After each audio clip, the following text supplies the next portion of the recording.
Welcome back, myth and magic enthusiasts, or people who aren't but somehow stumbled their way here like it seems has happened at least once. I'm your host, and I'm so glad that you maybe grabbed your cozy socks, maybe have your favorite drinks to join me today. As the leaves begin to turn, there's a certain chill that whispers through the air, bringing with it tales of the supernatural. And today, we're diving head first, pun absolutely intended, into one of the most iconic American ghost stories, the legend of the Headless Horseman. We touched on this a tiny bit last year in reference to, I think it was, jack-o'-lanterns. If you haven't watched or listened to the jack-o'-lantern episode so far, my husband found me. I think that might have been one that he said he enjoyed that one a lot. And I think it's just because it's unique and you don't hear about it. You have the jack-o'-lantern. It's a part of our Halloween tradition here, at least in America. And there's an actual story there. So, and it's quite entertaining. So go find that. I'll put in the link below, or in the comment below, I'll link it. But we are now discussing an entity who is at least loosely linked to the jack-o'-lantern and the entity who inspired it. Let's start by looking at where this legend comes from. The term Headless Horseman is quite literal, describing a spectral rider without a head. While the most famous iteration comes from American literature, the concept of a headless rider, or even a headless figure, is found in folklore across many cultures. For instance, Irish folklore features the Dullahan, a terrifying headless fairy who rides a black horse, carrying his own severed head and calling out names, a sign of impending death, a little bit like the banshee with her screams. European folklore also has tales of headless knights and spectral hunters, though I will say, if you enjoy Celtic music, and even more specifically Celtic women, there is the song called, actually I don't know if it's called Dullahan, but it's about the Dullahan, and it's a lot of fun. An interesting kind of upbeat tune for a creature who warns of impending death. However, the specific Headless Horseman we're discussing today has its most prominent roots in Washington Irving's, the short story, The Legend of Sleepy Hollow, published in 1820. Irving, a key figure in early American literature, drew heavily on Dutch and German folklore brought to the Hudson Valley by early settlers. He blended these existing supernatural traditions with local superstitions prevalent in the real-life Tarrytown and Sleepy Hollow areas of New York. The legend, as Irving presented it, became the definitive version for American culture. I need to add Irving to my reading list. I don't think I've ever read anything by him, and Sleepy Hollow's a pretty well-known classic literature. I maybe will read it this season. We'll see if I have time. The Headless Horseman in The Legend of Sleepy Hollow is not born in the traditional sense, but rather a spectral entity created through a violent death. He is said to be the ghost of a Hessian soldier, a German mercenary hired by the British during the American Revolutionary War. According to the tale, this trooper was decapitated by a cannonball during a nameless battle near the old Dutch church in Sleepy Hollow. His spirit, unable to rest, much like the Revenant that we just covered, now rides nightly, forever searching for his lost head. His appearance is one of the most striking and memorable in horror. He is typically depicted as a tall, imposing figure, clad in the tattered uniform of a Hessian soldier. He rides a powerful, often black steed, which is described as being just as spirited and supernatural as its rider. I love horses. I am a horse girl. I was a horse girl growing up. I'm a horse girl still at my heart. And I think my favorite part about the Sleepy Hollow story is the horse. But the most distinguishing and terrifying feature, of course, is the absence of his head. Instead, in many depictions, and most famously in the story's climax, he carries his severed head on the pommel of his saddle, or, more chillingly, a glowing hollowed-out pumpkin serving as a ghastly substitute. Though I might argue, maybe this is just my opinion, but having the actual severed head is a little more terrifying to me than a pumpkin, and that might be because of how our culture now treats the pumpkin, the jack-o'-lantern, as a opportunity for artistic endeavor, sometimes goofy, sometimes scary, but it's I don't think that the jack-o'-lantern, even when it is a scary face, I did a scary face for my jack-o'-lantern last year, I don't think it's as unnerving as an actual severed head. Tell me in the comments below if you agree, or if you think that the pumpkin is actually a more terrifying visual. I think it's a more stunning visual. I like it artistically, but if you want to scare me, having his head on the pommel of his saddle is a little scarier to me, especially if it's like gross. The primary purpose of the Headless Horseman is one of relentless pursuit and a terrifying eternal search. His goal is to find his lost head, and woe betide anyone who gets in his way, or whom he perceives as a potential source of his missing cranium. He is a territorial spirit, largely confined to the haunted roads and hollows around Sleepy Hollow. As for his personality, the horseman is less a character with complex emotions and more a force of nature, a manifestation of relentless, single-minded terror. He is vengeful, driven by an unyielding desire to reclaim what he lost. He doesn't speak, but his presence is announced by the thundering hooves of his steed and the chilling aura of dread he carries. He is a silent, determined, and utterly ruthless hunter. The Headless Horseman possesses several key supernatural powers and attributes. First, his speed. His black steed is incredibly fast, able to keep pace with and eventually overtake any mortal horse. I love horses. I already said this. And I wonder if I had this... No, I wasn't introduced to this story until I was like in my 20s, and I wrote a book where I had a storm horse and it could travel fast as a storm and all the things, and I'm still writing that book. That's my first baby. A very fast horse, like Shadowfax, you know? Territorial haunting is another one of his little quirks. He is tied to the specific locale of Sleepy Hollow, like we mentioned, particularly the road leading past the old Dutch church and the bridge over the Pocantico River.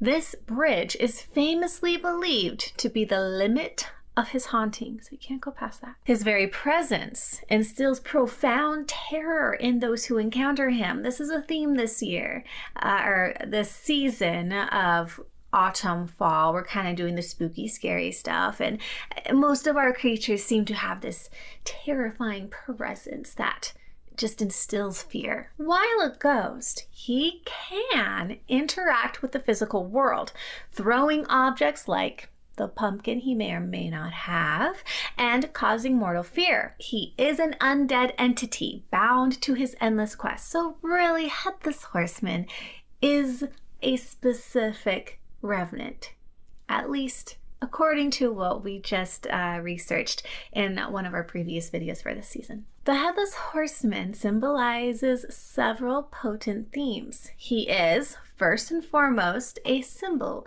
of unrest and vengeance from beyond the grave. His ceaseless search for his head speaks to a fundamental incompleteness, a soul forever tormented. He also embodies the superstitious fear of the unknown that permeated rural communities in past centuries. On a deeper level, some interpret him as a symbol of consequences of war, a soldier forever haunted by his violent end. And I would even argue by his just experience. In depictions, the image of the horseman carrying a pumpkin as his head has become iconic, particularly in North American Halloween traditions. This merges the spectral horror with the autumnal imagery of harvest and folklore. The Headless Horseman is a terrifying apparition, not a deity or benevolent spirit. Therefore, he is not and has never been the subject of worship or cults, at least as far as we know.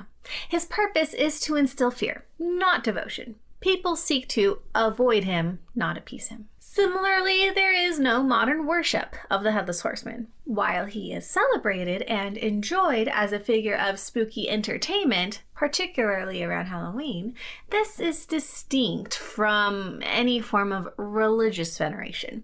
His presence in modern festivities is about embracing the thrill of Gothic horror and traditional ghost stories.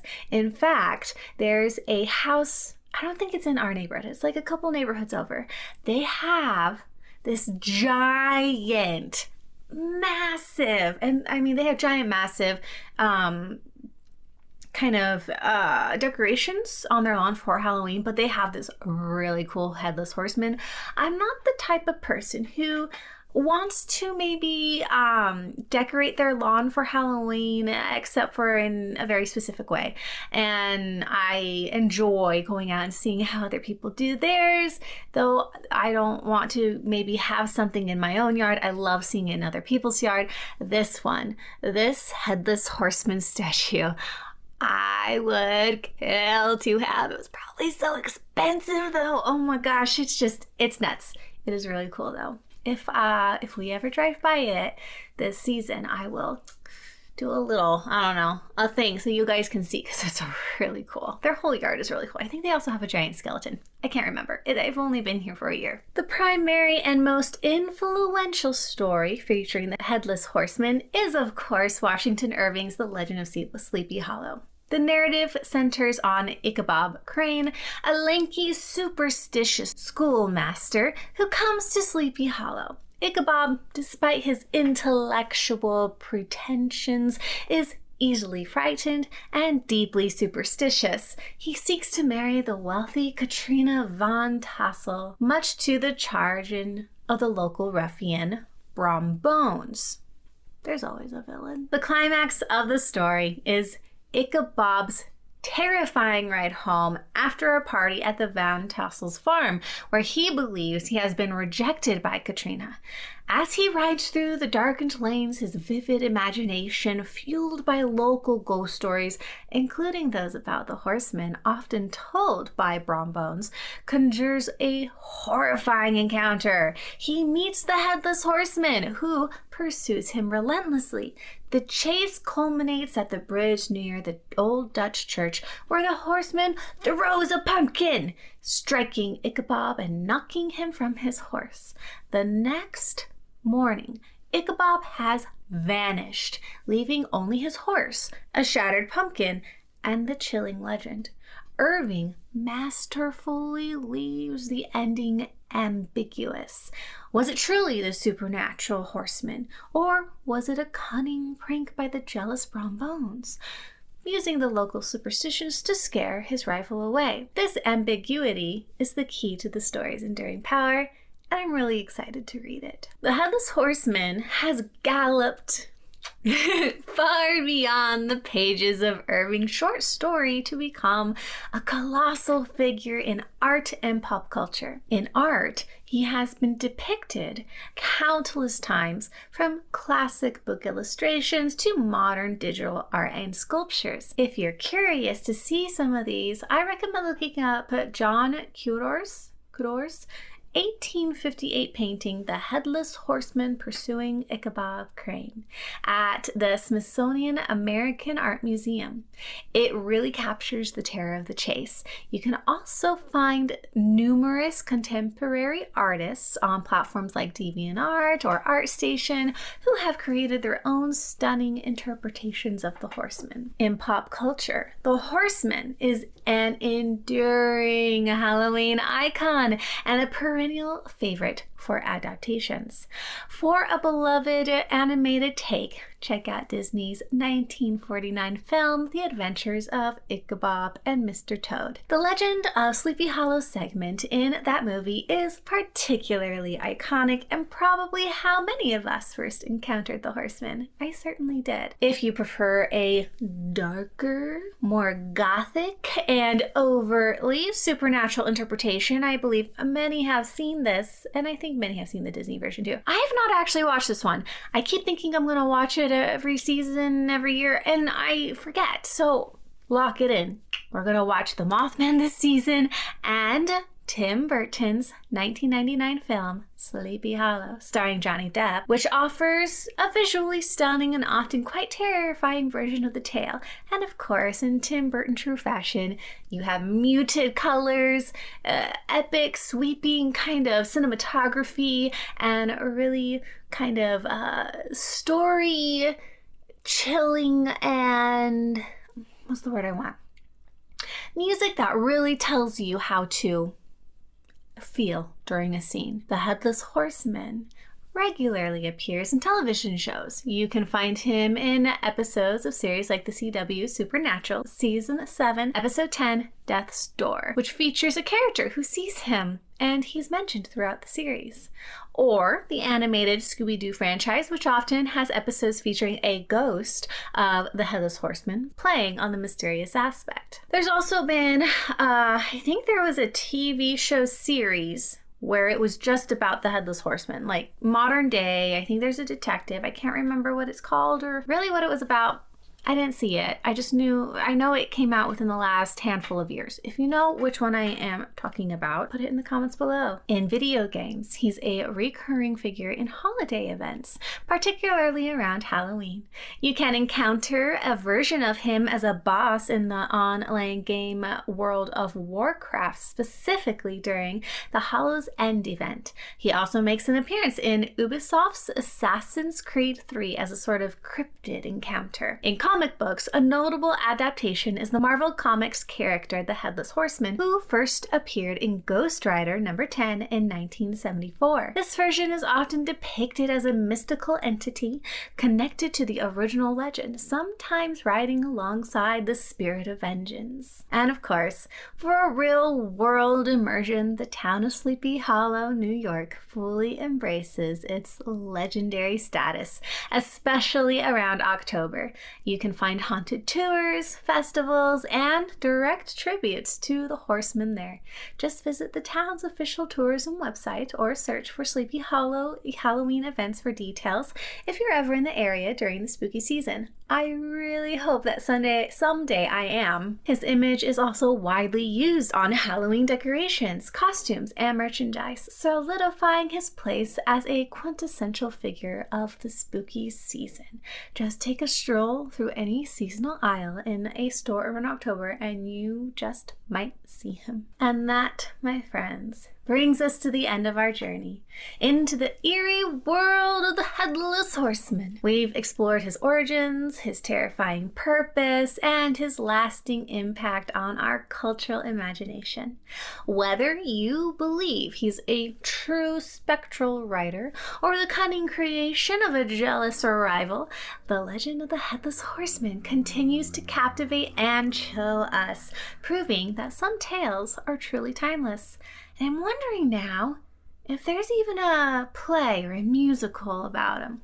Real quick, pause. Okay, I just did a quick Google search because I didn't think about this when I was doing my original research, but I'm heavily involved in the theater. I'm in a show right now. And yeah, so there's actually a handful of plays about the Headless Horseman. Wonder though if there's a musical. There's a musical!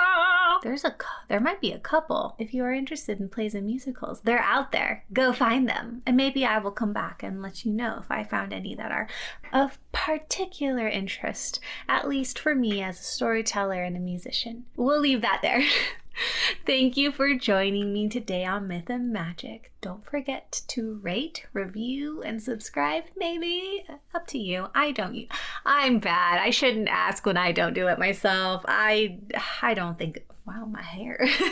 I don't think about it. I usually just have YouTube on in the background and just let it go and go and go and go. So I'm not sitting there actually like rating things and reviewing things. But if you feel so inclined, I would be grateful. Next time, we'll be exploring another captivating creature from folklore. Spooky season is still here. Until then, keep your cozy socks on, your drinky drinks full, and maybe, just maybe, look over your shoulder when you're out late at night. You never know who might be riding behind you. I love you guys. Thank you for being here. Be the light in this world. Enjoy the rest of your day. I hope it's wonderful. I'll see you next time.